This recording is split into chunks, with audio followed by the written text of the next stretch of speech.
Como siempre, un gusto saludar a todo nuestro público que se encuentra en las transmisiones, tanto de Facebook como en nuestro canal de YouTube. Recuerden que ahí tenemos estas dos salidas, pues para que ustedes escuchen y vean estas transmisiones en vivo y también ya almacenadas, si no lo vieron en vivo, pueden regresar en cualquier momento para ver estas transmisiones.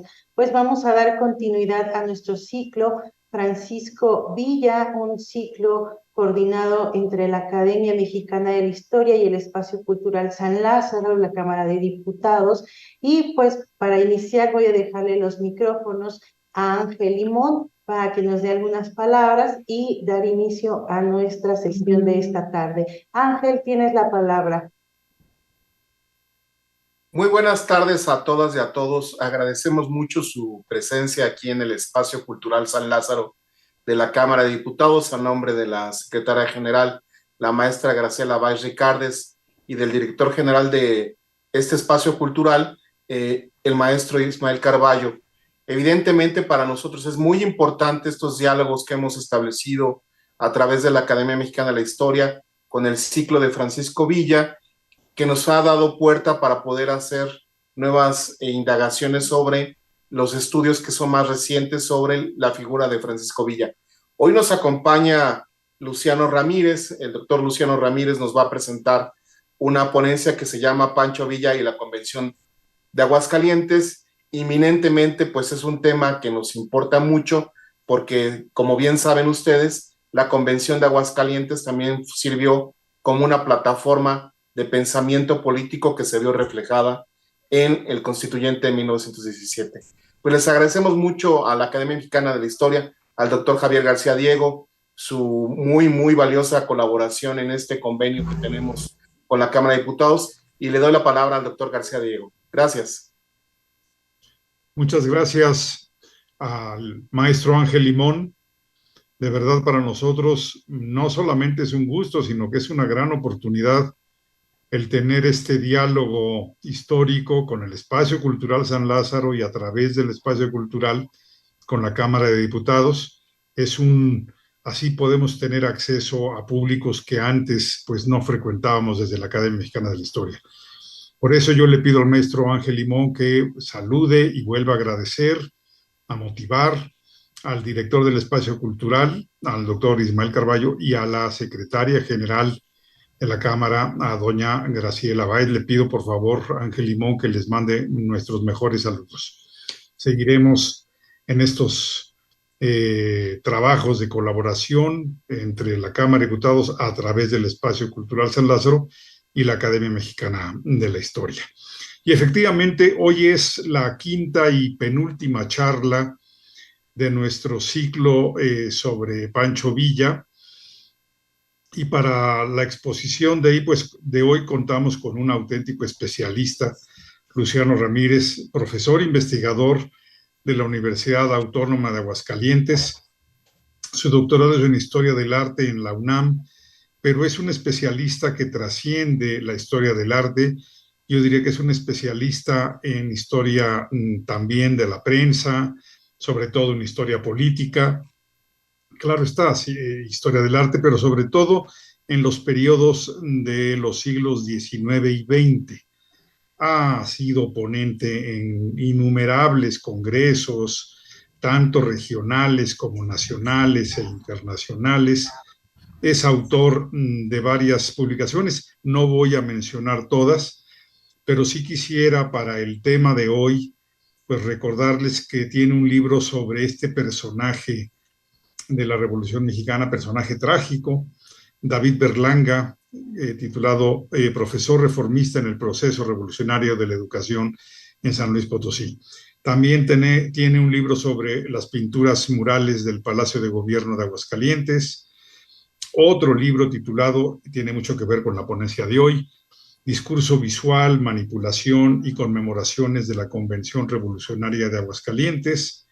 Obviamente, como historiador del arte y como originario de esa región del país, pues es un gran conocedor de Jesús Díaz de León, también de Jesús F. Contreras, grandes personajes.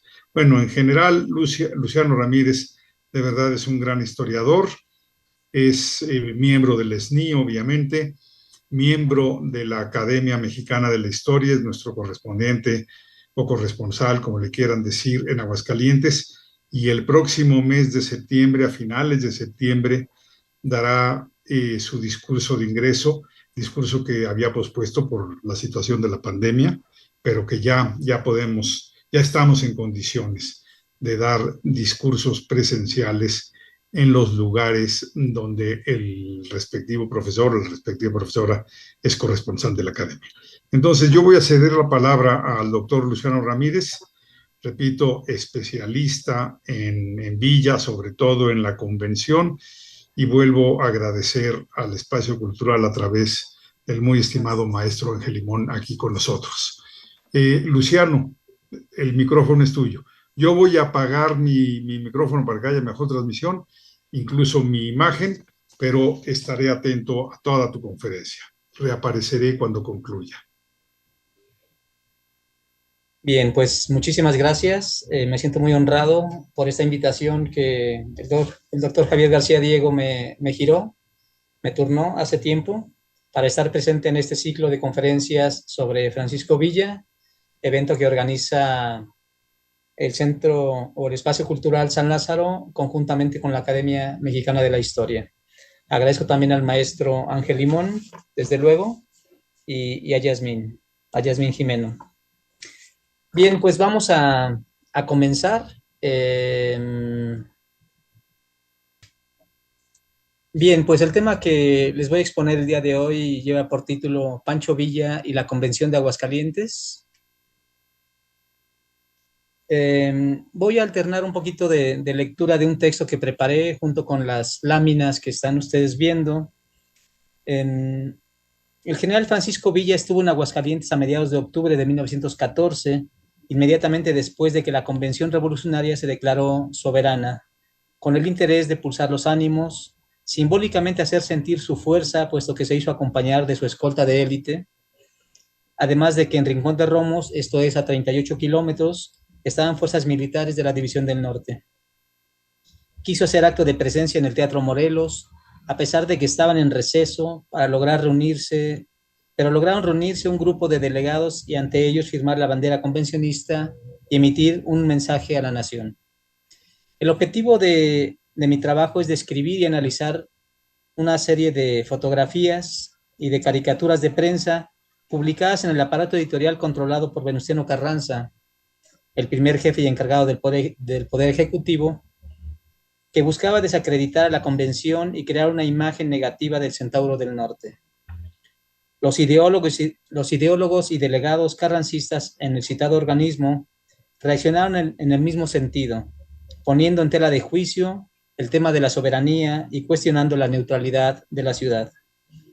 Al hacer la lectura y análisis de fotos y caricaturas de prensa, estamos de acuerdo con Pepe Baeza, quien sostiene que hay que ser enormemente pragmático. Texto e imagen en la prensa ilustrada, como dicen Rafael Barajas y Fausta Gantús, forman una unidad que está relacionada directamente con la época en cuestión. Es preciso encontrar el repertorio de ideas que flotaban en el ambiente, las preocupaciones e intereses de quién o quienes encargaban el trabajo, en ese caso los periódicos y revistas subvencionados por el carrancismo, todo lo cual permite describir y analizar la obra en su contexto. Para el caso de la caricatura, importa saber de qué se reía la gente y destacar su carácter irónico, violento y ofensivo. Para esto se hizo una revisión cuidadosa de una serie de periódicos y revistas en el fondo reservado de la Hemeroteca Nacional.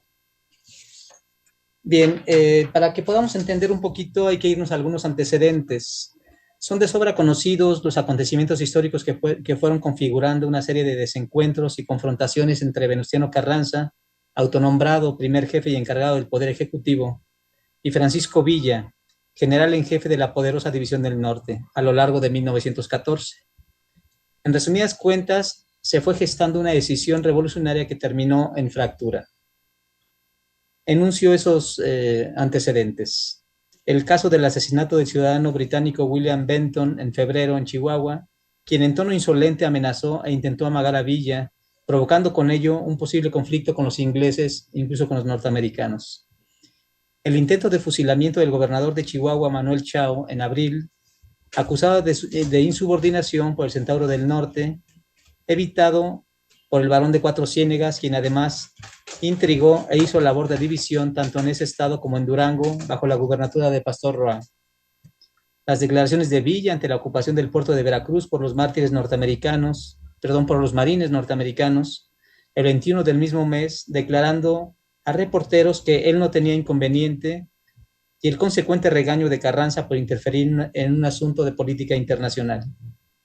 El interés de que Pánfilo Natera y los hermanos Arrieta tomaran Zacatecas, pero que Villa decidió tomarla entre el 23 y el 24 de junio, decidiendo el embate en pleno de toda la División del Norte, que con ello destrozaba al ejército federal y precipitaba la caída del huertismo. El temor de Carranza de que Villa fuese el primero en entrar a la capital del país, poniéndole obstáculos para abastecer sus trenes y mostrándole cada vez mayor hostilidad. La insubordinación de la División del Norte en pleno, desafiando la autoridad del primer jefe. Las conferencias de Torreón a principios de julio de 1914, entre representantes de las divisiones del noroeste y norte, donde acordaron convocar a una convención. Los esfuerzos conciliadores en el transcurso del mes de septiembre, vía intercambios telegráficos y algunas visitas que el general Álvaro Obregón hizo a la ciudad de Chihuahua para entrevistarse con Villa, de la Comisión Permanente de Pacificación integrada por revolucionarios como Lucio Blanco, Eduardo Jay, Rafael Buelna, el propio Obregón, entre otros, que de buena fe trataban de evitar la ruptura definitiva. El 4 de septiembre, Venustiano Carranza giró un telegrama invitación que un día después fue publicado en la prensa capitalina, argumentando que de acuerdo al plan de Guadalupe se había comprometido a convocar a una convención de jefes constitucionalistas, citándolos también mediante telegrama para el 1 de octubre en la Cámara de Diputados. El primer jefe mentía deliberadamente, pues en realidad de las conferencias de Torreón surgió la propuesta de realizar una convención a razón de un delegado por cada 1,000 hombres de tropa. Por lo demás, a ese foro asistirían los gobernadores que él había nombrado, así como a todos los jefes militares, también en gran parte por él nombrados, de modo que tenía garantizado el control. Por otro lado, de las conferencias de Zacatecas a fines de septiembre, miembros de la Comisión Permanente de Pacificación acordaron en un ambiente de cordialidad con algunos jefes de la División del Norte, entre ellos José Isabel Robles, Manuel Chao, que se reunirían en la ciudad de Aguascalientes a partir del 5 de octubre. Por desconfianza, los villistas no irían a la Ciudad de México. Cabe señalar que Villa, tras la victoria en Torreón en octubre de 1913, se convirtió de facto en un dirigente a nivel nacional, pues controlaba recursos, territorios, contaba con prestigio y el más poderoso ejército. Su relación con Carranza era contradictoria, mientras que éste le mostraba cada vez más hostilidad al caudillo duranguense. Tampoco debemos olvidar que el general Felipe Ángeles tenía su agenda nacional propia e influía en las decisiones del jefe de la División del Norte, pues deseaba la ruptura entre ambos, al igual que José María Maytorena, el gobernador de Sonora. La imagen que estamos viendo pues es una imagen de prensa donde aparece precisamente Carranza citando a la convención, pero está mintiendo, como decíamos. Carranza en todo momento consideró a la convención como una mera junta consultiva.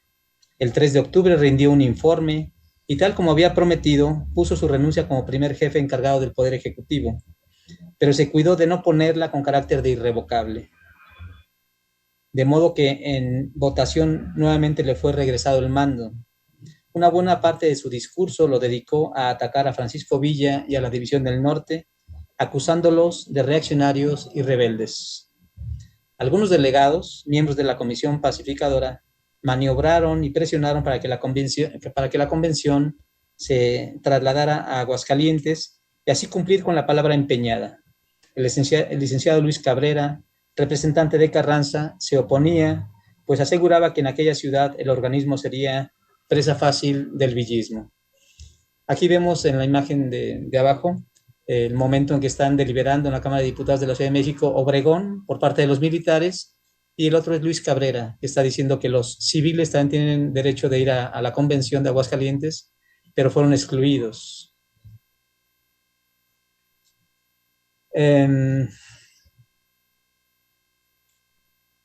La ciudad de Aguascalientes fue escogida en octubre de 1914 como sede para la realización de la Convención Revolucionaria, con el claro propósito de tratar de evitar la escisión entre las facciones, decidir quién gobernaría el país y en qué forma, así como acordar la elaboración de un programa de gobierno.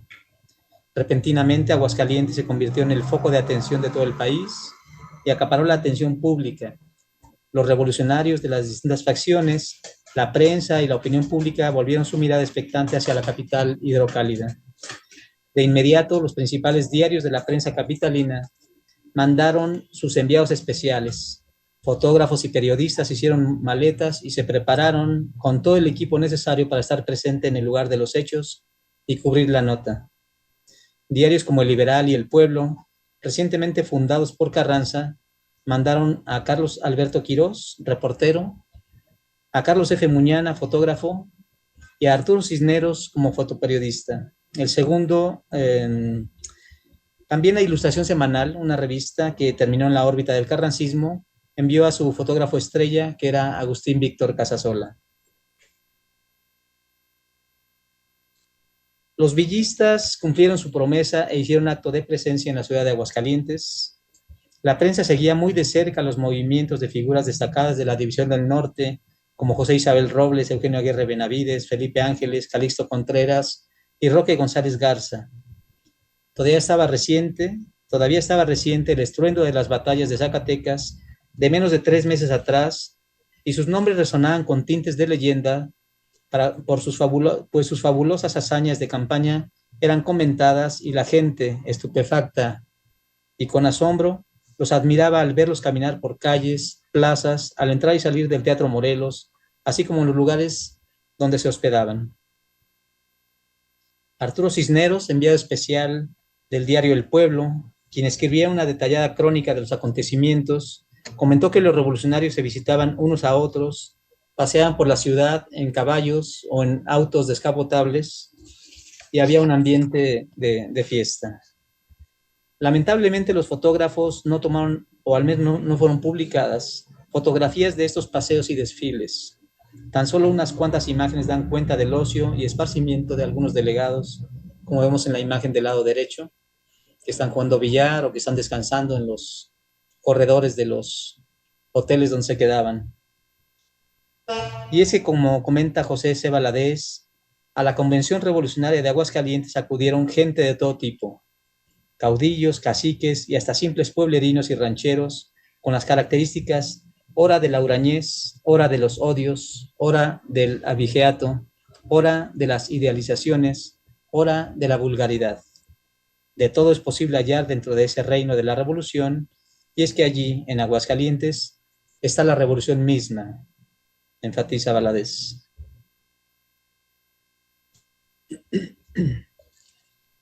Se formó una junta neutral de gobierno conformada por el Ejecutivo Estatal, coronel Alberto Fuentes Dávila, general Guillermo García Aragón, en representación de los constitucionalistas, y el general Fidel Ávila, exgobernador de Chihuahua en mayo de ese año y compadre de Pancho Villa, por cierto, por la División del Norte.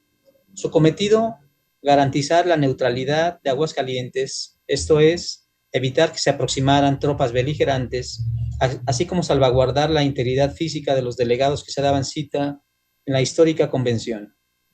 Carlos F. Muñana, fotógrafo de El Liberal, fotografió a los miembros de dicha comisión así como la llegada de los trenes de la División del Norte a la estación, señalando con una cruz el carro donde se alojaba el general Felipe Ángeles.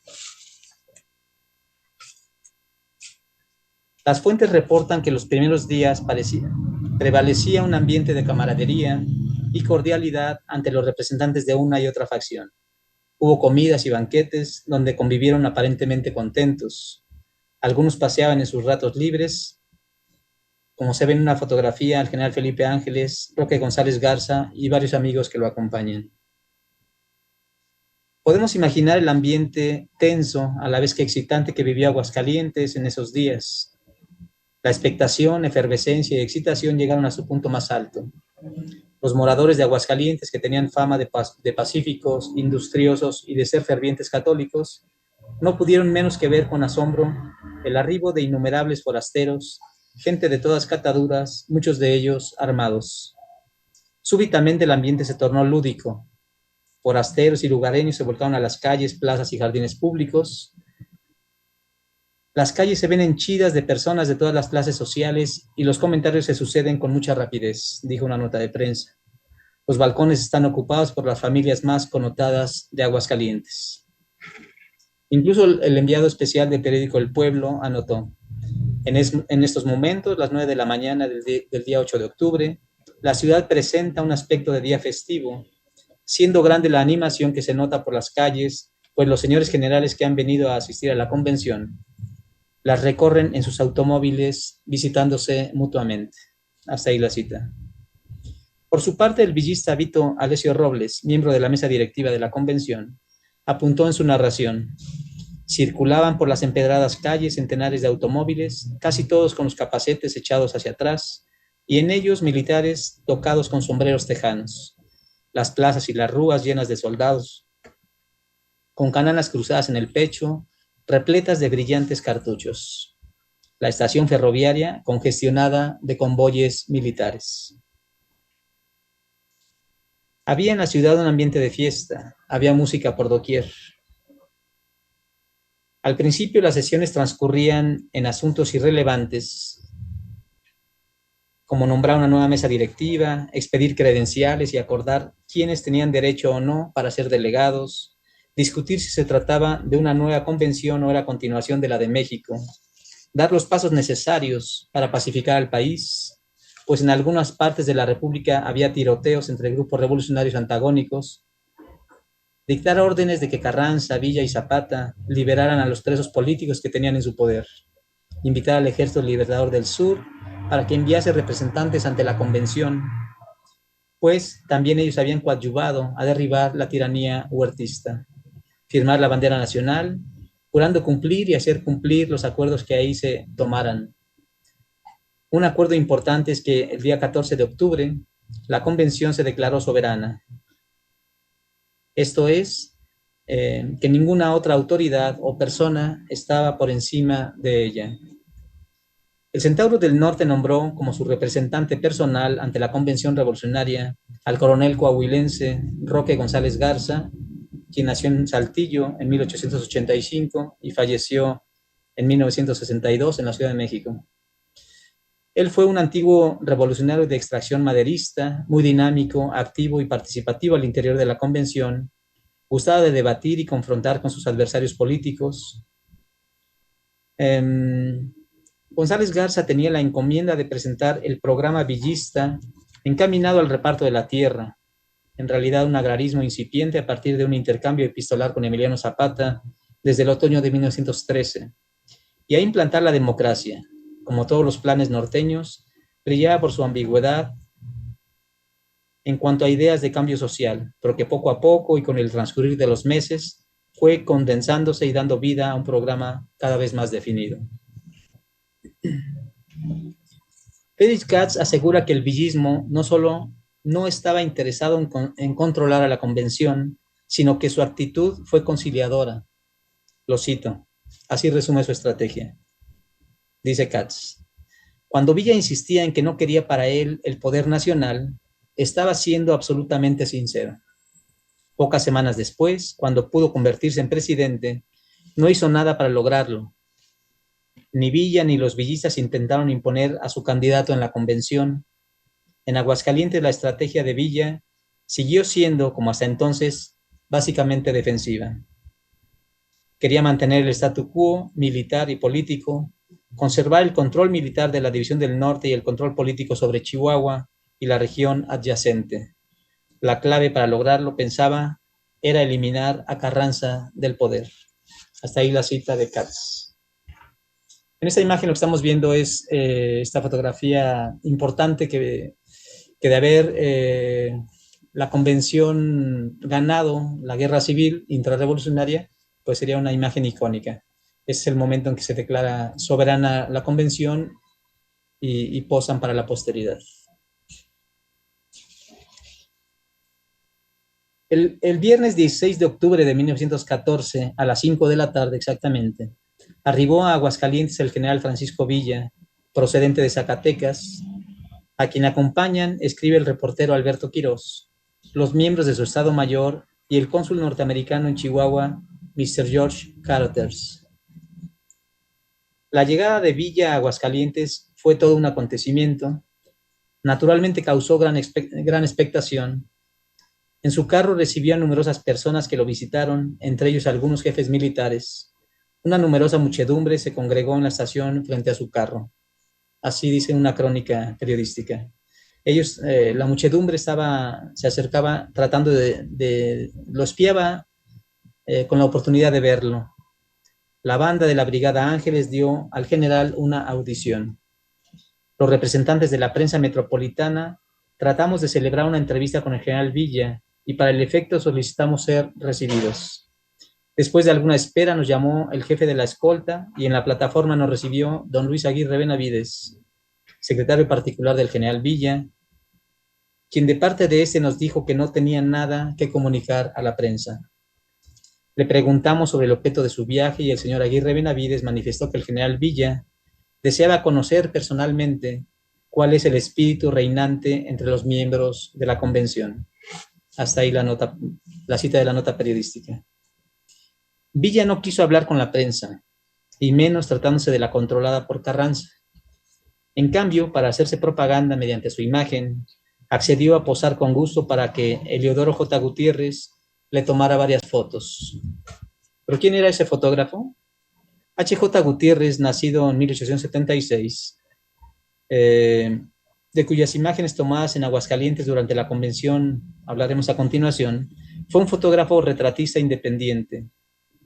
No voy a hablar mucho de su trayectoria, decir que había estado durante la campaña maderista, y acuérdense que Villa pues también fue un ferviente admirador de Pancho Villa y seguramente había incluso amistad entre él y el fotógrafo. Entonces ante él sí posó, gustoso, ante su cámara, y son las imágenes fotográficas que estamos viendo en esta lámina. En la primera fotografía, la del lado superior izquierdo, el Centauro del Norte está apeado junto a su carro dormitorio especial. Está de cuerpo entero, luce saco claro de solapa en cuello B con botonadura, camisa oscura con una especie de pañuelo del mismo color que le abulta a la altura del pecho. Pantalones amplios, sombrero de fieltro. Su rostro, iluminado por una luz cenital, además de que fue retocado, tiene un gesto de confianza y de quien tiene seguridad en sí mismo. Insinúa una sonrisa, muestra su prominente mandíbula, bien rasurado, bigotes peinados. En un segundo plano, el vagón y varios individuos subidos en la plataforma observan la escena. Esta fotografía apareció publicada en la portada de la revista La Ilustración Semanal del 2 de noviembre de 1914, con el siguiente pie de imagen. La última fotografía del general Villa, jefe de la División del Norte, durante el viaje que hizo a la Convención de Aguascalientes con el objeto de jurar la bandera. Es decir, fotografía de H.J. Gutiérrez, propiedad asegurada, reproducción prohibida. Esto nos dice que el fotógrafo tenía conciencia de que tenía que asegurar la autoría de la imagen para evitar la piratería. Sabemos que esto no se logró. La otra imagen, la que vemos del lado abajo a la derecha, pues son sus dorados, es la famosa escolta de élite, aquella que se había ido conformando a lo largo del tiempo, aquellos individuos que habían mostrado enorme valentía, que habían hecho grandes hazañas. Era una escolta de entre 99 y 100 individuos que se hacían llamar los dorados.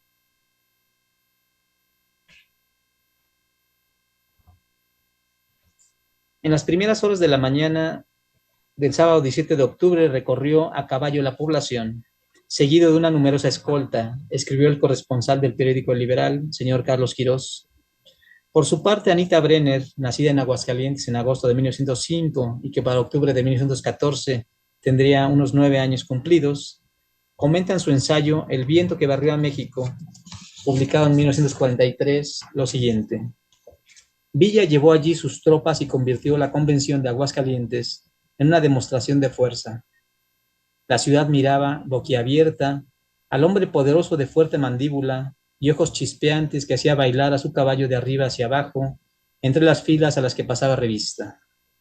La famosa caballería dorada pasó galopando, la infantería levantaba una polvareda con los pies, los indios desfilaban solemnemente y también un aeroplano furfullaba, rugía y describía milagrosos círculos en el cielo. Hasta ahí la cita de Anita Brenner.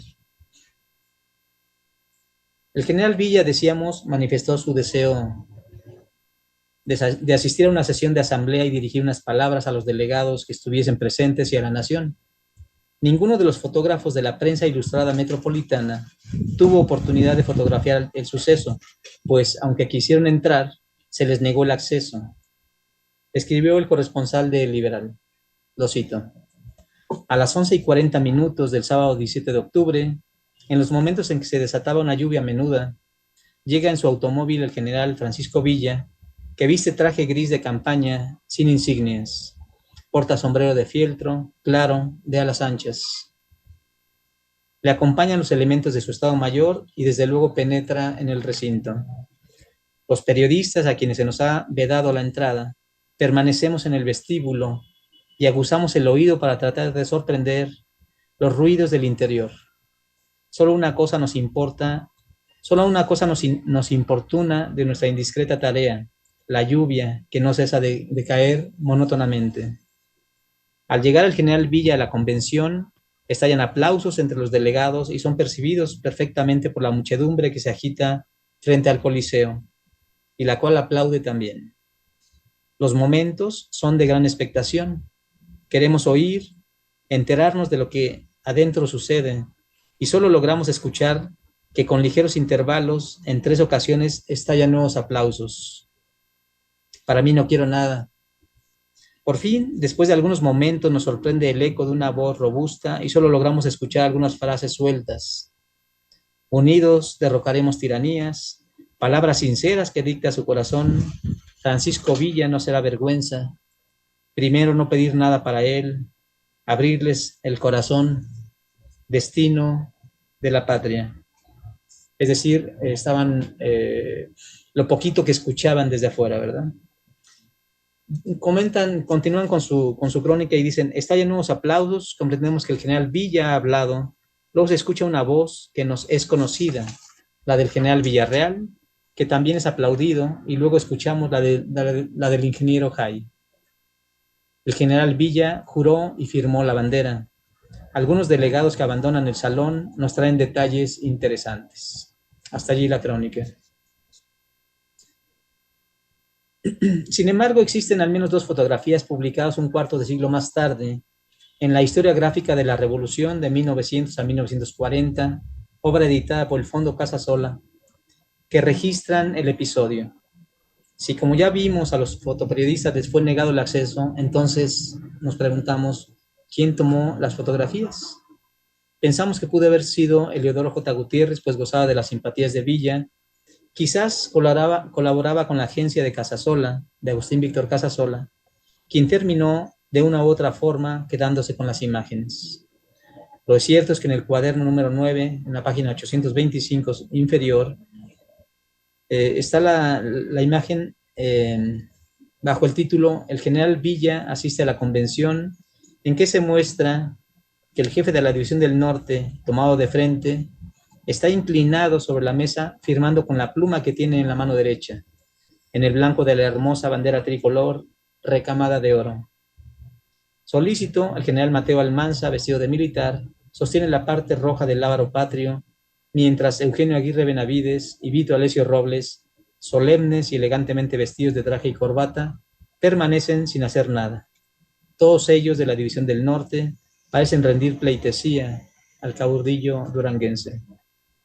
La segunda fotografía, la de abajo, muestra al mismo general Villa al centro junto a la bandera en el asta, después de haberla firmado y de haber protestado respetar los acuerdos de la convención.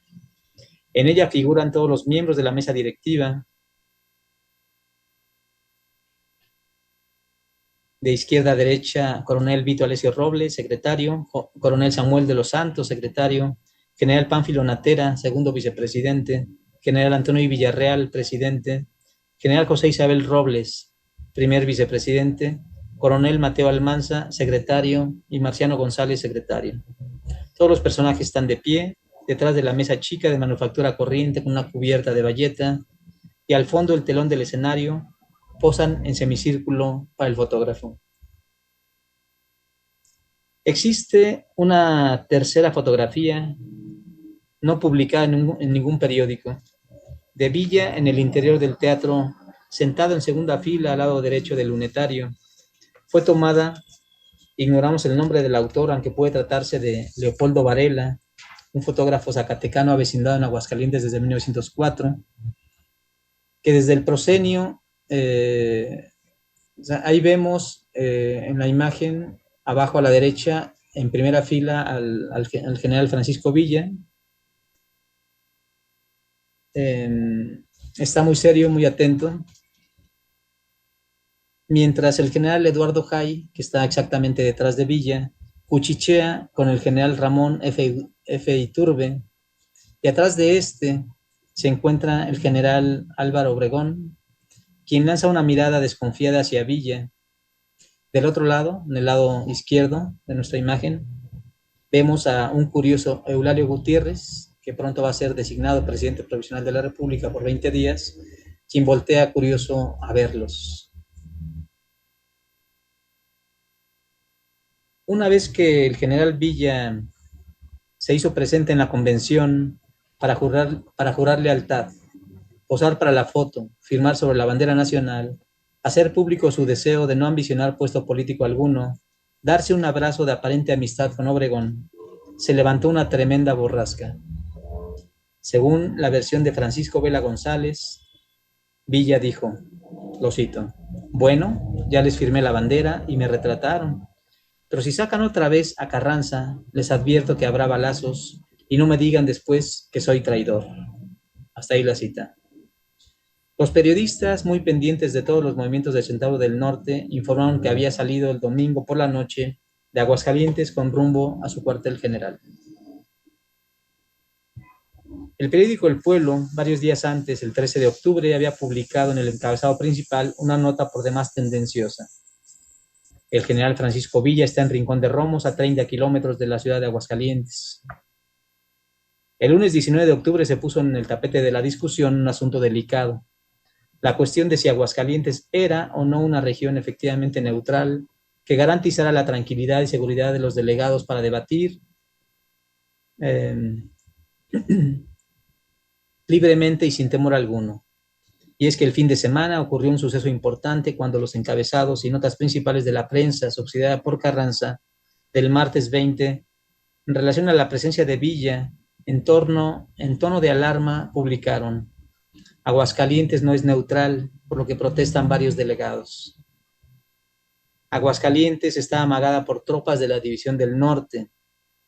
Ese mismo día, el periódico El Liberal publicó dos fotografías cuyo pie de imagen dice: aspecto de la estación al llegar el general Villa, en que se observan a muchos curiosos y un general Villa que es una foto de archivo, lo cual es dudoso de que todo eso haya ocurrido en realidad.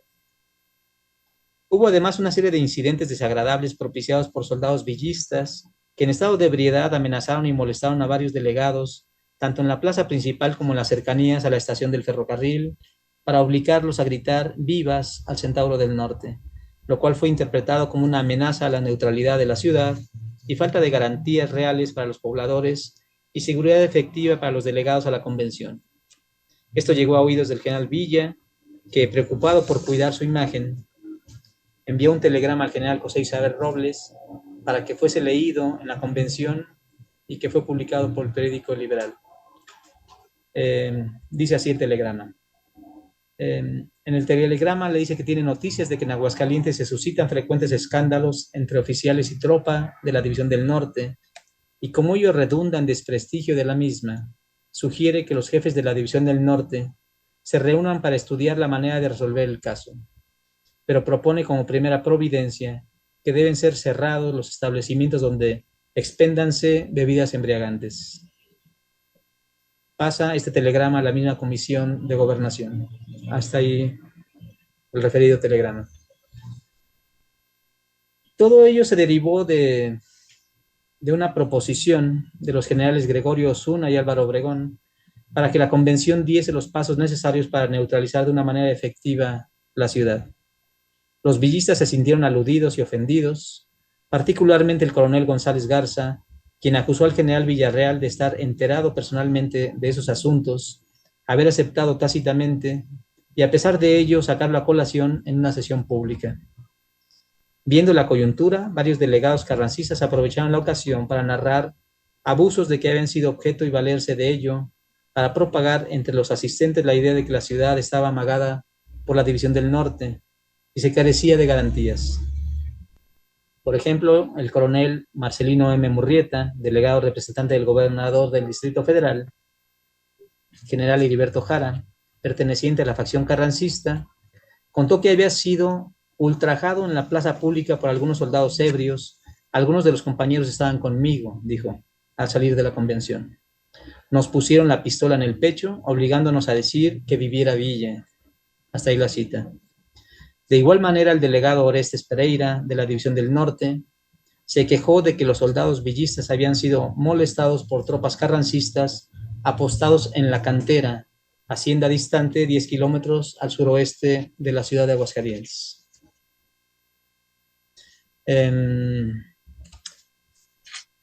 Realmente había un problema de inseguridad en la ciudad. Desde meses atrás habían seguido pues, una serie de tiroteos, a veces habían muertos, había algún fusilado de parte de los soldados por órdenes del gobernador o de algún comandante militar. Entonces era un problema endémico, porque además la ciudad de Aguascalientes tenía solamente 100 gendarmes, 100 policías, y en esos días Aguascalientes estaba prácticamente militarizado, porque los delegados que venían a la convención venían con sus estados mayores, y dice Martín Luis Guzmán que esos estados mayores eran del tamaño del miedo que tenían algunos delegados que vinieron a la convención.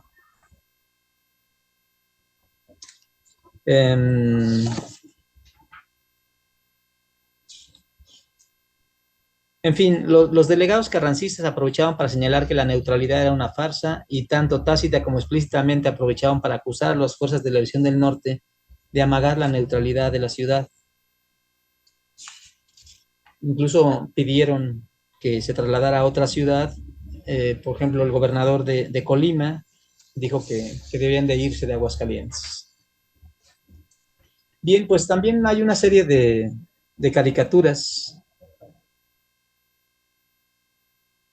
que hablan de Villa y del villismo en la convención, y a partir de que la convención se declaró soberana el día 14 de octubre y se invita a que participaran los representantes del Ejército Libertador del Sur, a partir de ese momento Carranza empieza a precipitar las cosas y tal pareciera que dio la orden de que se pasara de una desconfiada cautela a una agresión cada vez más franca y abierta en contra de Villa y del villismo, que en su opinión estaban controlando la convención.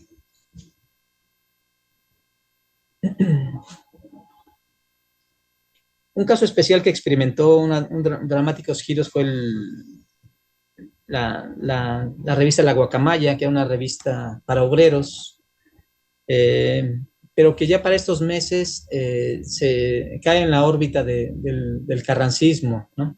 Lo podemos ver en esta imagen en donde es una alegoría, se representa a la patria como una equilibrista que camina sobre una cuerda floja, trae una vara, que es la vara del patriotismo para equilibrarse, y va en dirección hacia la paz. Vemos que ese poste de la paz está sostenido por Venustiano Carranza y por el general Antonio Villarreal, mientras que le da la espalda justamente a la guerra que parece ser que es la que enarbola, por un lado, el zapatismo, por eso vemos este individuo de largos bigotes, de sombrero de piloncillo, como el que utilizaban los zapatistas, y el otro es una caricatura de Roque González Garza, el representante del general Francisco Villa, según se nota por las barbas, ¿verdad? Un personaje barbado. Y bueno, vemos que aquí en el centro está unas manos con uñas largas, es el tío Sam, que está esperando que se precipite todo al abismo, pues para intervenir una vez más militarmente en el país y apoderarse de nuestro territorio. Esta otra imagen, pues es justamente, se llama Paz, es lo que decía el pueblo, y se publica unos días después de que Villa estuvo en Aguascalientes. De hecho, la prensa carrancista casi no publicó fotografías de Pancho Villa, a diferencia de que sí publicaba algunas de repente de Álvaro Obregón y muchas de Venustiano Carranza y de sus generales más allegados. Entonces, Eugenio Olvera, que era el caricaturista, en esta caricatura está ridiculizando a Pancho Villa, ¿no? Entonces lo representa aquí dando un discurso, vemos que está descalzo, con unos pantalones cortos, raídos, y que tiene modales rústicos, modales rupestres, y que no sabe hablar de una manera parlamentaria, a diferencia de Álvaro Obregón, que aquí está caracterizado, incluso lo pone con una mano en la parte de atrás, como un signo de cortesía y de amabilidad, que se dirige hacia la autoridad, que está representada como la patria, ¿no? Es decir, la mesa directiva de la convención representada como la patria, que ya está un tanto fastidiada de tanto discurso, de tanta palabrería, y realmente no se llega a la paz todavía. Otra figura alegórica es justamente la paz, que está muy al pendiente de lo que se discute y de lo que se acuerda en Aguascalientes, y que está haciendo una llamada telefónica. Justamente del otro lado está el pueblo recibiendo la llamada, pues que está muy expectante de qué es lo que sucede en Aguascalientes, porque de los resultados de la convención se sabría si habría nuevamente guerra o habría finalmente la paz. Y bueno, vemos también el interior del Teatro Morelos, como lo representa el caricaturista, casi como si fueran ahí unas piedras, un camino mal trazado y muy deteriorado, ¿no? Es la manera en que este caricaturista del periódico, de la revista La Guacamaya, representa a Villa en Aguascalientes. Bueno, sabemos que los zapatistas finalmente fueron invitados, fueron incluso varios delegados de la Convención de Aguascalientes hasta Cuernavaca, entre ellos iba el general Felipe Ángeles, el propio Roque González Garza, Calixto Contreras y otros villistas. Estaban muy interesados en que Villa viniera a Aguascalientes o, desde luego, mandara sus representantes, ¿no?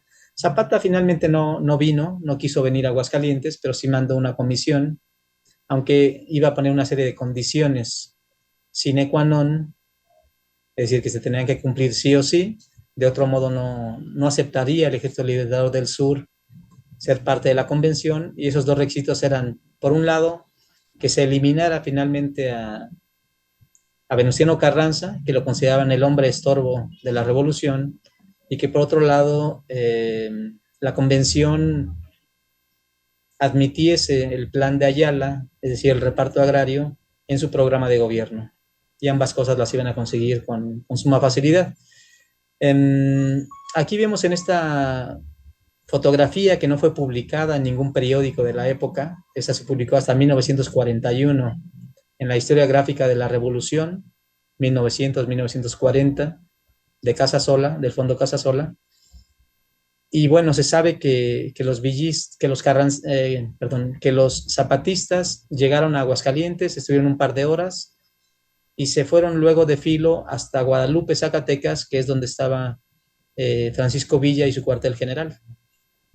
Aquí vemos que son todos los delegados zapatistas que venían a la convención y que se reúnen con el general Francisco Villa en Guadalupe, y ahí intercambiaron puntos de vista y finalmente también van a hacer un pacto, una alianza, ¿no? Para deshacerse de Carranza, desde luego. En esos días la convención pues va a ir cambiando dramáticamente, porque desde la llegada de los zapatistas tenían claro que los minutos de Carranza estaban contados prácticamente. El propio general Obregón quería deshacerse de Carranza porque él tenía también sus propios planes. Y bueno, finalmente el último día del mes de octubre se reunió una larguísima sesión la convención y dijeron que eran un problema para la nación y para la unidad revolucionaria, por un lado Venustiano Carranza, primer jefe y encargado del Poder Ejecutivo, y por otro lado el general Francisco Villa, jefe de la División del Norte. Decían, bueno, el país no se va a ensangrentar en un nuevo baño en una nueva guerra civil por culpa de ellos, así que vamos a destituirlos, y eso es lo que hace la convención. Y nombran en una elección de fast track al general Eulalio Gutiérrez como presidente provisional de la República por un periodo de 20 días. Vemos que aquí hay un desfase en la prensa. Por ejemplo, aquí vemos que ya es el día 9 de noviembre de 1914 y apenas están publicando algunas fotografías en donde está jurando la bandera Eulalio Gutiérrez y jurando hacerse cargo del Poder Ejecutivo de la Nación por un periodo de 20 días, ¿no? Estas imágenes nos hablan de ello, pero vean el encabezado a 8 columnas, en donde ya Venustiano Carranza termina por decir que la convención se ha extralimitado en sus funciones, que de ninguna manera es soberana, echa a andar todo su aparato editorial, y eso lo vemos en esos días de finales de octubre y primeros días de noviembre de 1914, porque están publicando en la prensa una serie de editoriales en donde prácticamente están acusando ya a los villistas de ser una fuerza militar muy poderosa que se ha apoderado de la convención, que han traicionado a la nación porque se han sublevado en contra de Venustiano Carranza, que han violentado incluso las instituciones, la democracia y demás. Y pues prácticamente aparecen un montón de notas de prensa, de páginas editoriales, en donde los jurisperitos, así se hacen llamar, es decir, gente que sabe de derecho y de leyes, dice que Carranza desde el Plan de Guadalupe es el primer jefe del Poder Ejecutivo y que no hay ninguna autoridad por encima de él, y que la convención, al declararse soberana, pues está faltando a toda esa cuestión. Están traicionando al país, la democracia, la libertad, etcétera, etcétera. Y bueno, son ataques muy virulentos en contra de la convención, en contra de Emiliano Zapata también. Lo acusan de aliarse con Villa y de que son ya pues un peligro para el país y que habría que eliminarlos, ¿no? De una u otra manera.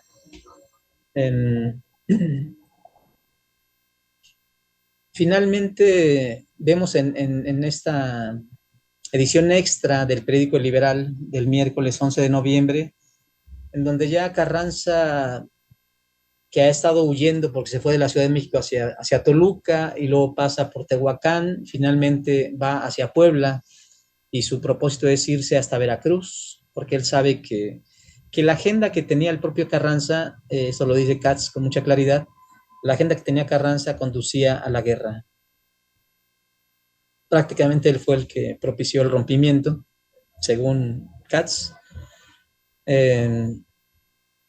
Y lo que está haciendo es precipitar al país a la nueva guerra civil, ¿no? En esta nota de prensa se habla de una conferencia que tuvieron, por un lado, una conferencia telegráfica, no se vieron personalmente. Por un lado, el general Eulalio Gutiérrez, que había sido designado presidente provisional de la República por 20 días, y Carranza, el destituido primer jefe y encargado del Poder Ejecutivo. Y aquí están diciendo que se están espiando mutuamente, se confiesan, son cínicos, dicen, estamos espiando, Carranza le dice a Gutiérrez, estamos espiando, y aun cuando ustedes dicen que han destituido a Villa, vemos que él no ha dejado el poder, que su poder económico, perdón, su poder militar sigue creciendo y es una amenaza.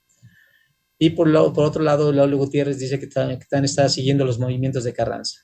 Lo conmina a regresar al redil, de reconocer a la convención, pero eso de ninguna manera va a ocurrir, ¿no? Por otro lado, pues Villa dice que va a dejar la división del norte y en realidad no lo hace. De hecho, Eulalio Gutiérrez, ante la rebeldía, al declarar en rebeldía a Carranza, nombra a Villa otra vez como general en jefe, pero de todos los ejércitos de la convención. Es decir, le da mucho más poder del que tenía antes, ¿no? Ante esta situación, Obregón ya no le pareció para nada esa situación y decide abandonar la convención e irse con Carranza a Veracruz. Eso va a ser definitivo porque las batallas en el Bajío, en el verano de 1915, pues van a ser definitivas en favor del ejército de operaciones, es decir, en favor del carrancismo, y va a destruir militarmente a la División del Norte, que hasta ese momento había sido imbatible. Pero bueno, aquí en esas imágenes vemos a una convención ya en la Ciudad de México a partir del día 1 de enero. Ya no hay ningún carrancista, todos ellos han sido llamados por su jefe en un ultimátum. Y vemos aquí al gabinete del general Eulalio Gutiérrez, pero tuvo realmente días muy complicados porque Villa en diciembre de 1914 y en enero de 1915 fue muy autoritario, muy arbitrario. Hubo una serie de asesinatos en la Ciudad de México. A Eulalio Gutiérrez prácticamente lo tenía como prisionero en una casa y le puso incluso una guardia de dorados para vigilarlo. Y Eulalio Gutiérrez dijo que de ninguna manera iba a ser un títere de Villa y que a la menor oportunidad pues iba a huir de su círculo, ¿no? Y lo hace. Eso ocurre el día 15 de enero. Eulalio Gutiérrez se va con la bandera de la convención, con el tesoro del país, va hacia el norte, fracasó rotundamente, pero esta imagen que vemos del periódico El Monitor, que era un periódico que estaba bajo la órbita del convencionismo, ponen a Roque González Garza, que era el representante de Villa, repetimos, ante la convención. Él se hace cargo del asunto, ¿no? Ya para este momento la convención se había decantado por el régimen parlamentario, por eso dice que la Asamblea Revolucionaria asume el poder ejecutivo de la Unión, pero tenía que haber una cabeza visible y ese era precisamente Roque González Garza, que iba a tener pues unos días muy complicados también con los zapatistas, con los que se iba a pelear, principalmente con Palafox y con algunos otros. Villa se desentendió de la convención, esa es la realidad. Él estaba preocupado por preparar la guerra. Tenían a Carranza a su merced, y si hubieran ido a por él en Veracruz, lo hubieran destrozado, literalmente destrozado. Pero Villa decidió ir al norte para tratar de evitar que le cortaran el abastecimiento de sus trenes, del carbón mineral, y prefirió no ir hacia Veracruz, y Zapata avanzó, pero nada más hasta Puebla, y no fue más allá. Finalmente, la defección de Eulalio Gutiérrez de la convención hizo que Félix F. Pallavicini publicara un artículo muy agresivo, donde dice que la convención ha muerto, prácticamente declara los funerales de la convención, y a partir de ese momento, pues ya la realidad del país iba a cambiar por completo, ¿no? Leo las conclusiones. La etapa que vivió la Convención Revolucionaria en la ciudad de Aguascalientes entre octubre y noviembre de 1914 no fue la más fructífera en materia de discusión de ideas, pero sí la más representativa, pues en ella se dieron cita a todas las facciones revolucionarias, carrancistas, villistas, zapatistas y grupos independientes. En varios sentidos, la Convención Revolucionaria de Aguascalientes fue una simulación. El ambiente esperanzador de aparente camaradería y solidaridad revolucionaria con que había comenzado solo fue un arrebato patriótico inicial, pues bajo la apariencia de un acuerdo unánime respecto a los fines de la convención, muy pronto surgió y prevaleció un clima beligerante, cargado de escepticismo. Las relaciones entre los caudillos, ya muy deterioradas por los odios y celos mutuos, alcanzó también a los delegados, muchos de los cuales fueron incapaces de desprenderse del espíritu de cuerpo o faccional, o bien se creyeron impedidos de prescindir de personalismos. Las discusiones de cuando en cuando se volvieron caóticas.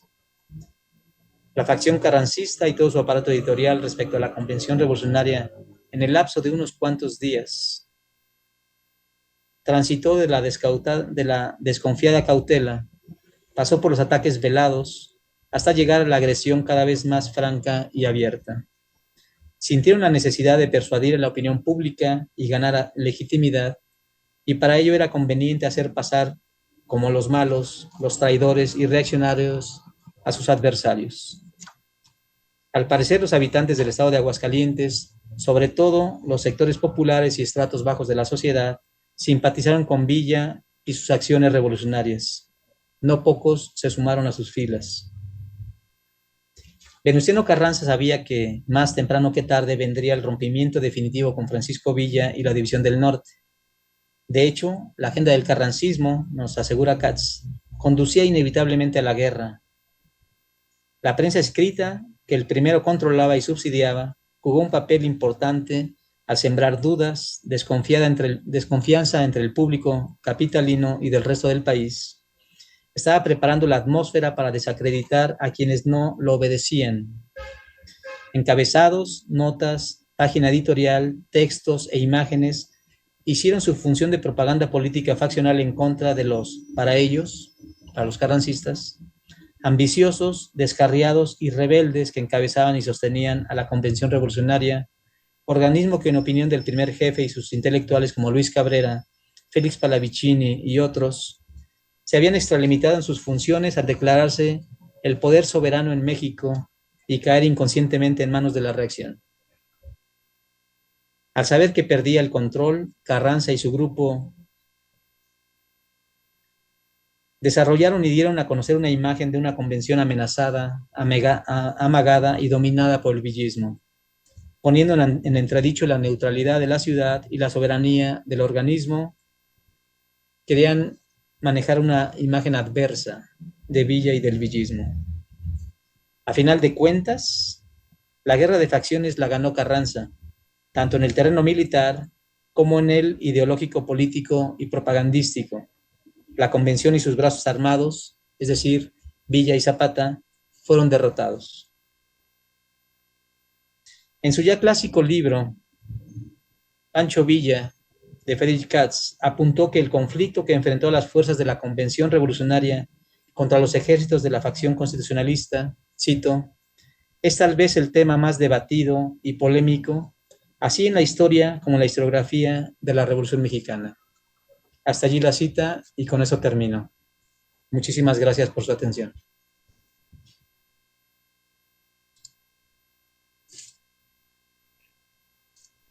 Pues muchas gracias, doctor Luciano Ramírez. La verdad es que estamos muy agradecidos con su ponencia. Ha sido bastante lúcida.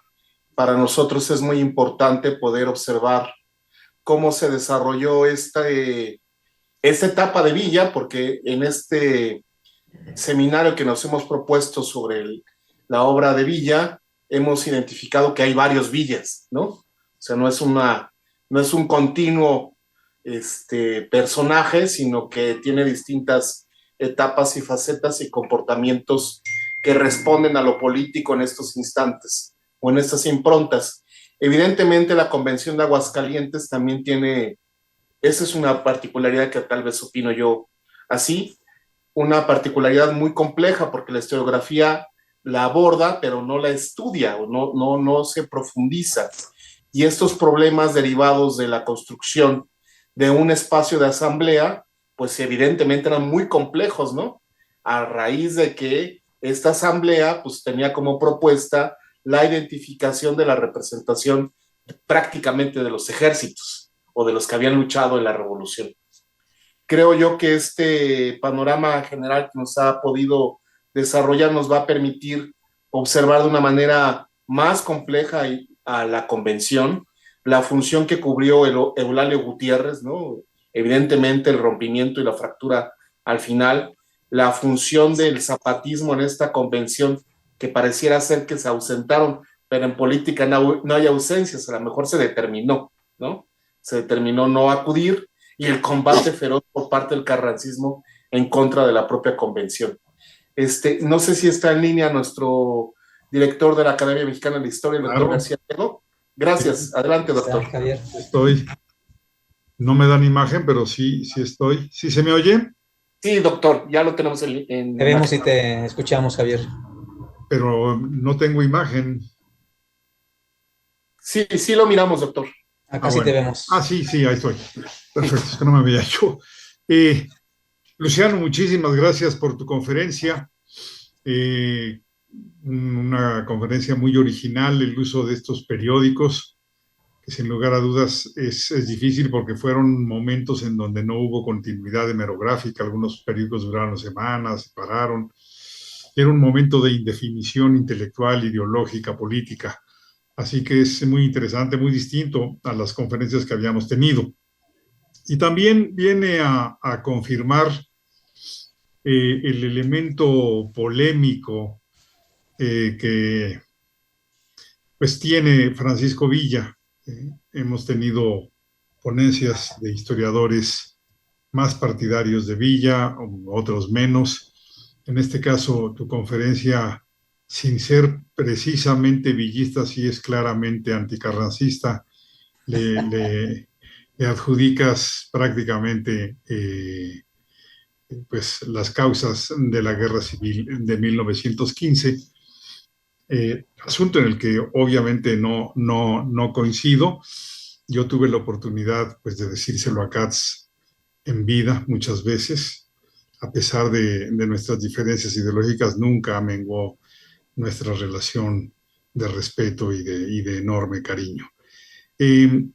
Otra cosa que me llamó la atención es el uso del hubiera, y lo hiciste en una ocasión cuando dices, si Villa se hubiera lanzado en contra de Veracruz, hubiera batido fácilmente a Carranza. Yo lo que pasa es que cuestiono el concepto de hubiera. Y en todo caso, lo que sí tengo muy claro es que si bien Pancho Villa, como dices tú, estaba muy fuerte para principios de 1915, para el mes de agosto había sido batido de una manera total y de una manera además irreversible. No es que haya perdido un combate en Celaya, es que perdió todo. O sea, dejó de ser un posible gobierno y a partir de ese momento se convirtió simplemente en un elemento guerrillero. Eso por un lado. Por el otro, sí es importante señalar esto de la Convención de Aguascalientes, porque para mí la convención tiene diferentes etapas. Una es la Convención Ciudad de México, los primeros días, cuando los zapatistas no son invitados y cuando los villistas no asisten. Ahí lo único que vemos es la pérdida de control por parte de Carranza y las diferentes partes que tenía el constitucionalismo. que dieron lugar a que la convención se trasladara a Aguascalientes. Luego está la convención de Aguascalientes. Luego yo siempre he hablado de una segunda convención Ciudad de México, pues que va de diciembre de 14, enero de 15, hasta, digamos, con la interrupción de algunas semanas de febrero o marzo, hasta agosto, y luego vemos la convención itinerante, Toluca, Cuernavaca, Jojutla, y sí son momentos que hay que diferenciar, y qué bueno que tú te has concentrado en la convención de Aguascalientes. Dijiste que es la etapa más representativa, cierto es, y que no tuvo mayor impacto legislativo todavía, mayores discusiones ideológicas, también es cierto. En síntesis, te agradecemos enormemente esta conferencia. Realmente manejas el tema de la convención, de la historia de Aguascalientes, obviamente, de Villa y de la Revolución Mexicana en general. Pero esas serían mis observaciones, Luciano. El hubiera, para el caso de la posible derrota de Carranza en Veracruz, pues que ciertamente no se dio, y que yo estoy seguro que no, aunque no me gusta el término hubiera, yo creo que no se hubiera dado, porque Zapata no estaba dispuesto a ir más allá de Puebla. De hecho perdió Puebla, porque Puebla ni siquiera, o sea, no estaba Zapata, realmente se le encargó a militares allegados a exfederales, sobre todo la defensa de Puebla, y porque además Carranza para ese momento pues contaba con las armas y municiones que había recuperado del Ejército Federal al llegar a Ciudad de México en agosto de 14, y porque además contaba con bastantes fuerzas. Pablo González, al ocupar Ciudad de México, las fuerzas constitucionalistas, Álvaro Obregón hizo la entrada triunfal a Ciudad de México, pero mientras Pablo González se dedicó a recuperar las armas y municiones del huertismo y a ocupar los estados adyacentes a Veracruz. O sea, tenían controlado Puebla, tenían controlado Tlaxcala, ¿no? A través de generales como Pancho Cos, como Cesario Castro. No, no creo que Carranza estuviera manco para febrero de 1915 allá en Veracruz. Pero de todas maneras, pues no se dio, el hubiera no se conjuga. Pero este tema de la Revolución Mexicana de Villa y Carranza, pues nos podría llevar a horas y horas de discusión. Muchísimas gracias y te mando un abrazo, Luciano.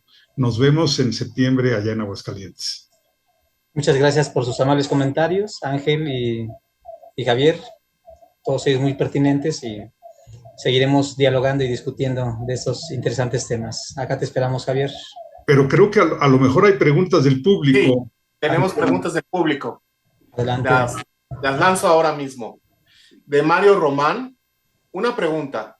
¿Por qué la convención no logró la unificación de todos los grupos revolucionarios?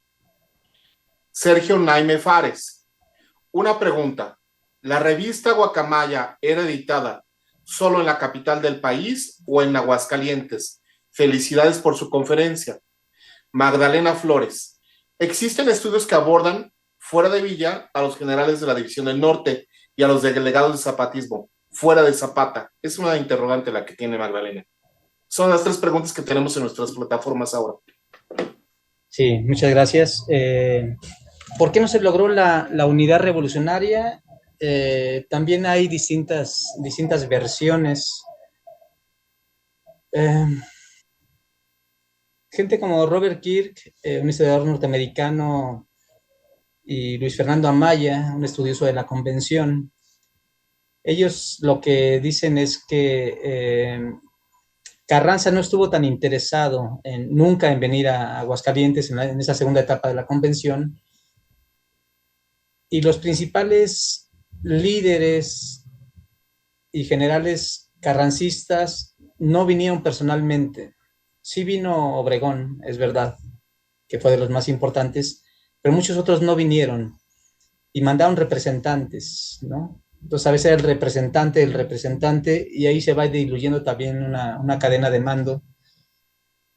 De tal manera que incluso también como Felipe Arturo Ávila Espinosa, menciona que habían como tres estados, tres concepciones de revolución, una la villista, otra la carrancista, otra la zapatista, y varias ideas y varios conceptos de revolución, ¿no? Entonces eran como distintos proyectos de nación, los que se enfrentaron, los que discutieron, y que no estuvieron tan dispuestos a escucharse unos a los otros, y que lamentablemente finalmente prevalecieron los personalismos de los caudillos, ¿no?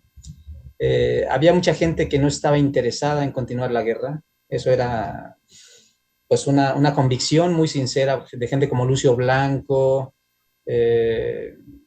Eduardo Jay, muchos que estuvieron en la Comisión Permanente de Pacificación en los meses previos, semanas previas a la primera convención de la Ciudad de México, pues les repudiaba que el país otra vez fuera a la guerra, y ahora entre los propios hermanos revolucionarios les repudiaba. Entonces hicieron intentos de una y otra manera, pero fueron los caudillos los que no quisieron ponerse de acuerdo.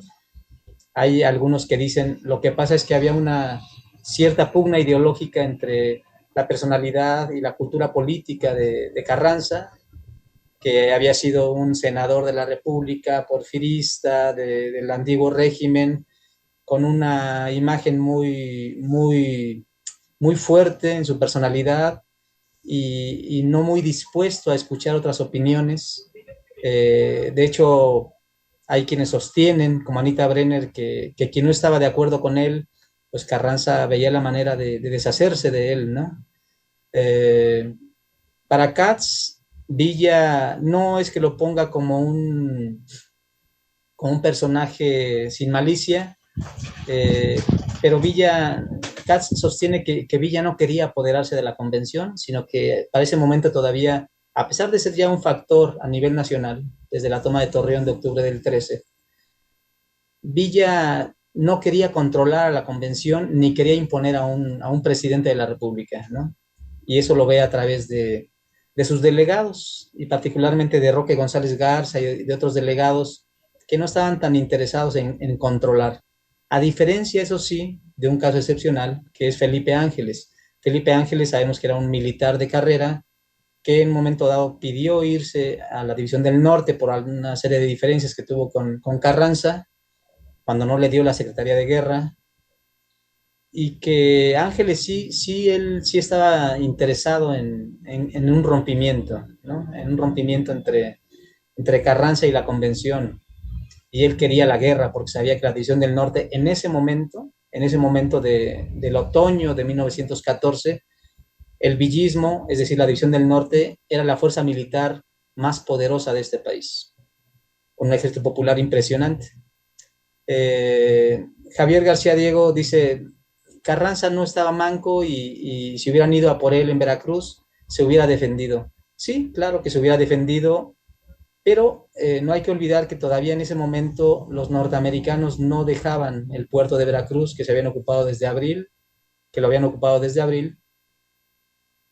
y los pertrechos y los armamentos no les habían llegado todavía al primer jefe, a Venustiano Carranza. Entonces fue una toma de decisiones, ¿no? Javier García Diego dice, el hubiera no existe, efectivamente no existe el hubiera, pero muchos de los historiadores que han estudiado esa época dicen que la convención dominaba tranquilamente un 80% del territorio nacional, y el constitucionalismo o carrancismo tenía Veracruz, tenía partes de Tamaulipas, Tlaxcala, pero no mucho más, ¿no? Y efectivamente las decisiones de Zapata y su Ejército Libertador del Sur, que siempre fueron un movimiento revolucionario muy regional, muy regional. Ellos no querían salir del estado de Morelos, no mucho más allá del estado de Morelos, ¿no? A Puebla, Tlaxcala, Hidalgo, pero no mucho más allá. No les interesaba salir de su propio territorio y de sus montañas donde se sentían cómodos. Entonces fueron como visiones de país diferentes que se enfrentaron y que no se pusieron de acuerdo. Efectivamente, la convención es un organismo itinerante, pasa por por una serie de etapas, y en cada una de ellas hay una conformación y una configuración política diferente. No es la misma la convención de la Ciudad de México que la convención de la etapa de Aguascalientes, la tercera en México, en Cuernavaca, otra vez en México, en Toluca, donde se disuelve prácticamente la convención, hasta la que termina finalmente en Jojutla, Morelos, y donde expiden el programa de reformas políticos sociales de la revolución. Entonces, es un fenómeno muy complejo, yo lo veo como un fenómeno muy complejo, y por eso, pues no hubo unidad revolucionaria, ¿no? Alguien pregunta sobre la revista La Guacamaya. Tuvo varias etapas también, empezó a publicarse por allá por 1904, y es siempre editada en la Ciudad de México, siempre, todo el tiempo. En Aguascalientes no se publicó. Y la tercera pregunta, ¿me la repites, por favor, Ángel? Un segundo, doctor. ¿Existen estudios que aborden fuera de Villa a los generales de la División del Norte y a los delegados del zapatismo fuera de Zapata? Sí, yo creo que sí hay algunos. Por ejemplo, está el de Adolfo Gili, que se llama Felipe Ángeles, el estratega, una publicación del 2019. Pues él habla prácticamente de la figura y la trayectoria de este general importantísimo que estuvo en la División del Norte. Está este trabajo de Pedro Salmerón sobre la conformación de la División del Norte y los distintos países que había. Él le llama así, el país de José Isabel Robles, el país de no sé qué revolucionario.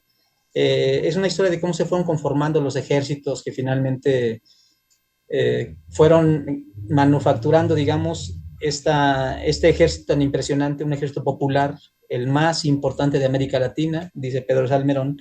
Entonces ahí da una serie de biografías de José Isabel Robles, de Roque González Garza, de Calixto Contreras, etcétera. Ahí aparecen una serie de semblanzas biográficas de esos generales de la División del Norte, ¿no?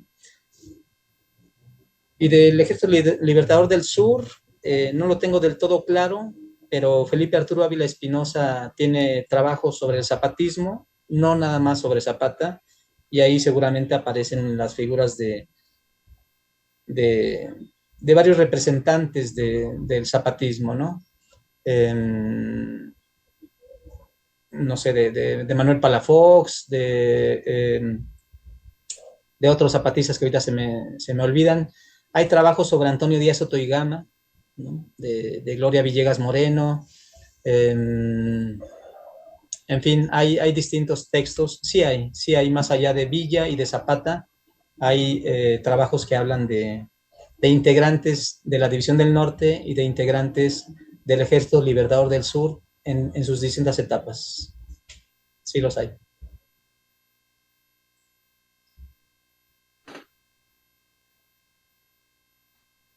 Creo que tenemos otra pregunta, doctor.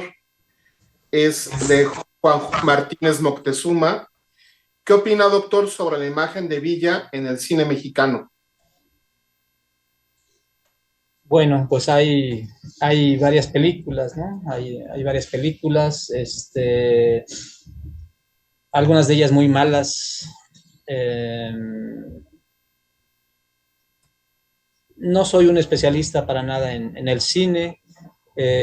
Hace no tanto se reeditó la novela de Muñoz, que se llama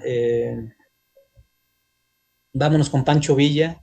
Entonces ahí hay un prólogo donde se habla de que algunas películas no le hacen honor a Villa ni al villismo porque omiten una serie de sucesos y de procesos importantísimos, de victorias que fue obteniendo la División del Norte, hasta llegar finalmente a la toma de Zacatecas, ¿no? Creo que hay una película ahí donde el protagonista incluso es Fernández, el hijo de Vicente Fernández, se me olvidó su nombre, el Potrillo. Y bueno, hay distintas películas que dan cuenta más o menos de sucesos, de la figura de Villa. Casi siempre lo ponen como un hombre violento, arrebatado, de un fuerte carácter que manda a matar por cualquier cosa, o sus lugartenientes, ¿no? Como Rodolfo Fierro también, lo ponen como un asesino que mata casi por placer. Entonces, pues es difícil llevar a la cinematografía la imagen de un personaje tan complejo como es Pancho Villa, ¿no? Justamente Javier García Diego nos habla en algunos textos y en algunas conferencias de cómo pasó de ser un personaje prácticamente de ranchería, ¿no? Un navijeo, un bandolero, un bandido, un robavacas, a ser un cacique primero de carácter regional en Durango principalmente, perdón, en Chihuahua principalmente, aunque él era duranguense, hasta convertirse en un personaje nacional e incluso de fama internacional, porque pues, los propios norteamericanos hubo un tiempo que lo veían bien, lo veían como un hombre fuerte, ¿no? Lo veían como el hombre que podía no ser el presidente de la República porque no tenía estudios ni tenía una formación política para ello, pero que sí podía buscar a alguien que le diera sentido, tranquilidad, paz, progreso y felicidad a este país. Lo vieron un tiempo con buenos ojos, ¿no? Claro, obviamente cuando empieza a perder las batallas y lo pierde todo, como dice Javier García Diego, en Celaya, en Trinidad, en León y la puntilla que se la dan acá en Aguascalientes, pues prácticamente queda destrozada la división del norte y a partir de allí los Estados Unidos reconocen como gobierno de facto al de Carranza, pero ahí la historia cambia diametralmente, ¿no? Entonces son unos meses, digamos, los finales de 1914 y los primeros de 1915, donde la realidad política del país, de este país, cambió muchísimo. Y Francisco Villa es un actor fundamental en todo este proceso. Tenemos otras dos interrogantes, doctor. Se las ¿Sí? planteo. Enrique Valdivia, ¿se podría considerar a Carranza como un gran traidor? Traicionó a Villa, a Zapata, a los batallones rojos, a Álvaro Obregón, etcétera. No, yo creo que no. En primer lugar, pues los historiadores no podemos regañar a los muertos, ¿no? Como decía Edmundo Gorman, el historiador lo que tiene que hacer es reconstruir el pasado eh, con fuentes, tratar de hacer una historia lo más objetiva posible, entenderla, comprenderla y escribirla, ¿no? Narrarla. Entonces, el historiador tiene que tender a la objetividad, siempre. Entonces, yo no me atrevo ni por un momento a decir que Carranza fue un traidor y traicionó a todos los demás. No. De hecho, yo pienso que Carranza fue igualmente un personaje muy polémico, muy complejo, que sí tiene una personalidad fuerte, que sí tiene el tema de la autoridad era para él un valor fundamental, eh, y que incluso tiene contradicciones, ¿no? Porque por un lado podemos ver que en cuanto a política exterior siempre mostró una actitud nacionalista, ¿verdad? No permitía que los Estados Unidos ni ninguna otra nación interfirieran en los asuntos internos de México, de ninguna manera. Pero en su política interior posiblemente era muy conservador. Al menos no respondía a las expectativas de algunos grupos revolucionarios, por ejemplo, con los zapatistas, ¿no? Los zapatistas les interesaba el reparto agrario. Carranza no era su preocupación prioritaria. Él quería más bien una reforma política y decía, con el tiempo vendrán los cambios sociales y los cambios económicos. Tenemos otra de igual de Enrique Valdivia. En conclusión, ¿cuál fue el papel de Villa en la convención? El papel de Villa en la convención, bueno, pues es lo que traté de exponer en esta charla. Yo creo que le ganaba la curiosidad. Si bien estaba en contacto por ahí vía telegráfica con José Isabel Robles, con sus generales y con algunos que estaban aquí en Aguascalientes en la convención, eh, le ganó la curiosidad y vino personalmente con todos los riesgos que esto conllevaba, ¿no?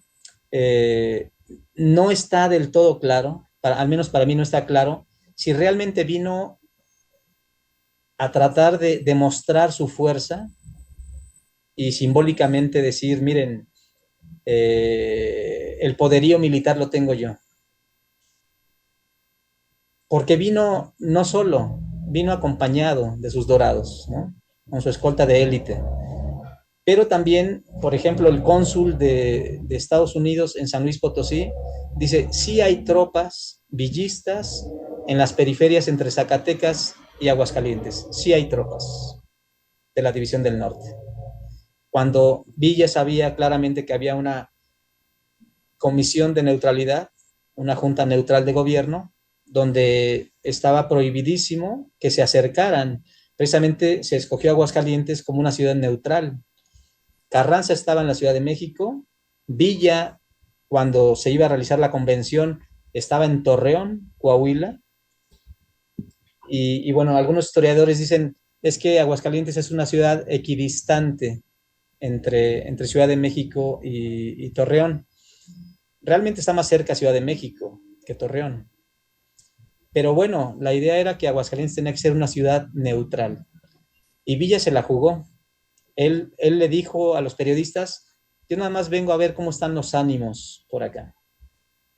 Pero al decir, vengo a ver cómo están los ánimos y estarse 2 días y pedir asistir al Teatro Morelos, y aunque no había sesión, porque estaban en un receso, y además se atravesó el fin de semana, pues muchos delegados se habían ido a sus casas, ¿verdad? Tenían semanas o meses sin ver a sus familias.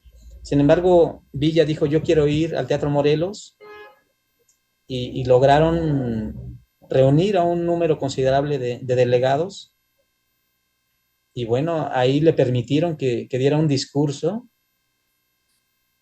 diciendo que él no quería nada para sí, cuando además nadie le habría ofrecido ningún cargo, ¿no? Es lo que dice por ahí Luis Fernando Amaya.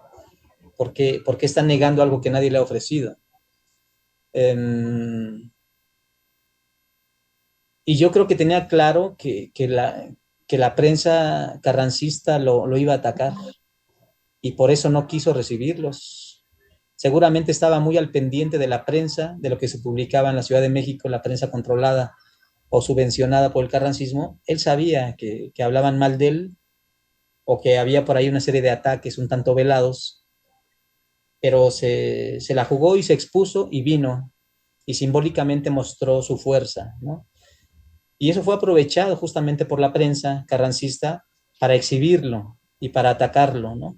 Si vemos las editoriales que publican Juan Neftalí Amador, Luis Manuel Rojas, otros, Heriberto Barrón, eran intelectuales del carrancismo, no se la iban a perdonar y no se la perdonaron. Los ataques fueron virulentos, y están diciendo que Villa es una amenaza, que la División del Norte es muy poderosa y que han violentado los acuerdos, ¿no? Entonces, a final de cuentas, vamos a tener visiones encontradas, porque las pasiones están desatadas, están a flor de piel, y cada grupo revolucionario trae su juego. Esa es una realidad. Y cada quien va a llevar agua a su molino, y lo que yo traté de exponer aquí es lo que encontré en la prensa carrancista, como fue el periódico El Liberal, El Pueblo, La Guacamaya, La Ilustración Semanal y algunos otros, donde logré comprobar que efectivamente estaban en la órbita del carrancismo. Y Carranza tenía claro que tenía que tener de su lado a la inteligencia, ¿no? A la intelectualidad, porque decía, a Villa y a los enemigos políticos hay que derrotarlos, y hay que derrotarlos no solamente en el campo de batalla cuando llegue el momento, que llegó en el verano, en la primavera-verano de 1915, sino que también hubo un desgaste. Si vemos todo el aparato editorial que tiene el carrancismo, desde julio, agosto, desde que entran a la Ciudad de México, desde los tratados de Teoloyucan y todo esto, empieza a hacer cambios en la prensa, se apodera de las imprentas, pone gente adicta a su causa y pone a Pallavicini a ser como el director, el artífice de toda la prensa aliada al constitucionalismo, ¿no? Y se ve que están muy bien organizados, están muy bien organizados. Si vemos otros periódicos de 1915, como La Prensa, El Norte, La Vanguardia, que se publicó en Orizaba por parte del doctor Atl, Gerardo Murillo, se ve que están organizadísimos. Es más, Carranza mandó gente a Sudamérica, a Brasil, a Argentina y a Chile, porque quería tener adictos a su causa, ¿no? Quería tener adictos a su causa. Entonces, Venustiano Carranza y su grupo fueron muy inteligentes y muy organizados y le ganaron la partida en todos los terrenos a la convención y a sus brazos armados.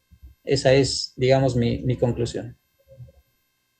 Y la última de Rodolfo Ortega es, conforme a lo que usted acaba de decir sobre Villa en el cine, para ampliar en producciones audiovisuales, ¿podemos utilizar estos productos como fuentes históricas?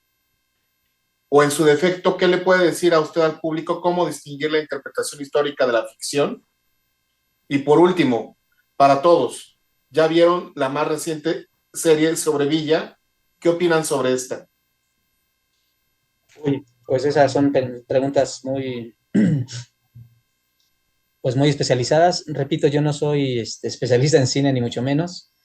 Yo creo que quienes hacen los argumentos de cine, los libretos, digamos, si pudieran abrevar de fuentes históricas, deberían de hacerlo, ¿no?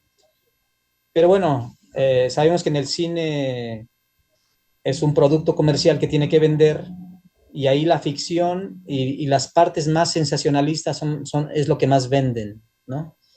Entonces, difícilmente van a poner un Villa así más sereno, más equilibrado, porque lo que vende es ese Villa, el de la leyenda negra, digamos, ¿no? Posiblemente el de la leyenda negra, que también habla Katz en su libro, de que hay la leyenda negra y la otra leyenda, o sea, hay quienes odian o quienes aman a Pancho Villa, ¿no? Y esto yo creo que hay que verlo también en su propia historicidad. Hay quienes escribieron de Pancho Villa en su propio momento, hay quienes ya de una manera más serena escribieron sobre Villa cuando se empieza a revalorar su figura, quizás por allá por los años 50, 60, como Federico Cervantes. O ese trabajo de Katz, donde se pasó 2 décadas investigando a Villa y al villismo, ¿no? O sea, un extraordinario libro de 2 tomos. Yo creo que quien quiera hacer cine sobre Pancho Villa debería leer al menos a Friedrich Katz, al menos. Y a partir de ahí hacer un guión interesante y también algunas novelas que hay, ¿no? La de Vámonos con Pancho Villa de Rafael F. Muñoz, y hay mucha bibliografía y mucha novela sobre el tema, me parece. Pues creo que con eso cerramos. Solamente yo planteo que no he visto esta nueva serie que nos pregunta Rodolfo. Yo no la conozco tampoco. No la he tenido disponible. Y bueno, no sé si quiera mandar un mensaje final el doctor Javier García Diego. Sí, si me escuchan, sí. Sí, doctor, aquí estamos. Gracias. Bueno, primero que todo, agradecerle, Luciano. Fueron 2 conferencias, la inicial y sus respuestas muy buenas. Yo nada más quisiera concentrarme en 2 asuntos. Respecto a la pregunta sobre los zapatistas, además de Emiliano Zapata, yo diría lo que sigue. Hay un texto viejo de un cronista morelense muy, muy respetable que se llama Los compañeros de Zapata. El cronista a que me refiero era Valentín González. No es fácil conseguir ese libro, porque repito, pues tuvo una publicación hace ya algunos decenios, una publicación regional. También se han hecho escritos trabajos sobre algunos zapatistas, además de Emiliano Zapata. Sí, por ejemplo, recuerdo un trabajo de Marta Rodríguez sobre Genovevo de la O, basado en el archivo de Genovevo de la O. algunos trabajos sobre Everardo González, en fin. En el trabajo de Valentín González sí se recupera a Tepepa, Torres Burgos, a quien mencionó Luciano, a este... Soto y Gama. ¿A quién, perdón? Soto y Gama. Bueno, sí, a Soto y Gama, que es un allegado, es un asimilado al zapatismo, no era un auténtico general zapatista. En fin, hay mucho que ver ahí. También hay un libro del INERM de hace varios años sobre el zapatismo fuera de Morelos. Entonces, ahí salen, pues claro, todos los generales zapatistas poblanos, los guerrerenses, Salgado, Victoriano Bárcenas, salen también los generales del zapatismo de la zona fría, otra vez Genovevo de la O, Santa María de Genovevo de la O, en Santa María, en fin, es un tema prácticamente infinito. Y respecto a lo del cine, voy a contar una anécdota. Un día me platicó Katz que alguien que estaba haciendo un guión lo consultó, le mandó unas preguntas, Katz se tomó el tiempo de contestarlo, de decirle qué opinaba. El señor no hizo caso alguno de lo que Katz le decía, porque claro, era muy anticlimático, era muy anticinematográfico lo que le proponía Katz. Y eso sí, le daba grandes agradecimientos en una película que Katz terminó por detestar. Respecto a la más reciente serie que está en Netflix, bueno, es que otra vez volvemos a las leyendas que ya estaban muy cuestionadas historiográficamente hablando. Por ejemplo, este asunto de que Villa tuvo que abandonar su familia al romper con el hacendado porque este violentó a una de sus hermanas, tenía dos, Martina y Marianita. La verdad es que eso ya está muy cuestionado, eso no hay prueba documental alguna. Lo que sí sabemos es que era digamos, un alegato que hacían muchos rebeldes, muchos delincuentes mexicanos o muchos forajidos mexicanos para tratar de legitimarse. No fue el primero que dijo que había roto con los hacendados en defensa del honor de la hermana. Así que, pues sí, podrá estar muy interesante, podremos pasar un rato a gusto, pero otra vez este tipo de documentos o de documentales, de películas, viene a contrarrestar o a contrapelo de lo que ya habíamos avanzado en términos historiográficos. Esa sería mi respuesta, Luciano, y mi respuesta, Ángel, a estas dos observaciones. Excelente, Javier. Pues creo yo que ha sido una muy productiva tarde. Para mí ha sido un gusto encontrarte, doctor Luciano, nuevamente. Tiene ya un rato que nos conocemos. Igualmente, Ángel. Agradezco mucho, doctor Javier García Diego. Es un gusto para el Espacio Cultural San Lázaro tener este espacio de diálogo y de encuentro historiográfico sobre Francisco Villa, y pues agradecemos mucho su presencia a todas y a todos. Adelante, doctor Javier García Diego. No, también aprovecho, te despediste espléndidamente, Ángel. La academia se despide, seguiremos. La próxima semana concluimos en este ciclo coorganizado con el Espacio Cultural San Lázaro. Le agradezco enormemente a Luciano, de verdad es un gran conocedor del tema. Hoy lo Al contrario, Javier, al contrario. Y nos vemos el próximo jueves con la última ponencia. Por cierto, Luciano, yo quisiera agregar, cuando te hicieron la pregunta sobre el cine, yo dije, pero si contamos en la Academia de la Historia con el experto en Aurelio. el tema del cine y Pancho Villa, que es Aurelio de los Reyes, hombre, lo hubiéramos invitado perfectamente. Además es medio paisano de Aguascalientes, ¿no? Él es originario de acá, de Aguascalientes. Exactamente. Bueno, y yo no nací acá, pero acá vivo. Bueno, pues habría que pedirle a Aurelio que nos dé también una conferencia sobre Villa y el cine. Vaya que sí conoce el tema. Tiene un libro sobre los contratos que hizo. Sí, bueno, pues ya veremos. Es que es inagotable la historia, Ángel. 6 sesiones no nos son suficientes, pero bueno, la próxima semana concluimos con Ignacio Almada, Villa y los combates de Celaya, y luego tendremos otros 2 ciclos a lo largo del año. Parece que uno será el voto femenino. Así es. Otro tendrá que ver algo con la migración, que es un tema que nos está, pues realmente golpeando a todos los mexicanos, ¿no? Estamos muy dolidos con el tema de Texas ahora. Nos está golpeando moralmente. Es un tema muy doloroso, ¿no? La situación de los migrantes. Así que hay temas, hay temas. Pues muchas gracias a todas y a todos. El Espacio Cultural San Lázaro y la Academia Mexicana de la Historia agradece su presencia. Buena tarde. Nos vemos, Luciano. Adiós, Ángel. Hasta luego, hasta pronto, Ángel y Javier. Nos Un vemos, gusto, Luciano. gracias. Chao, Gusto. a ti. Sí.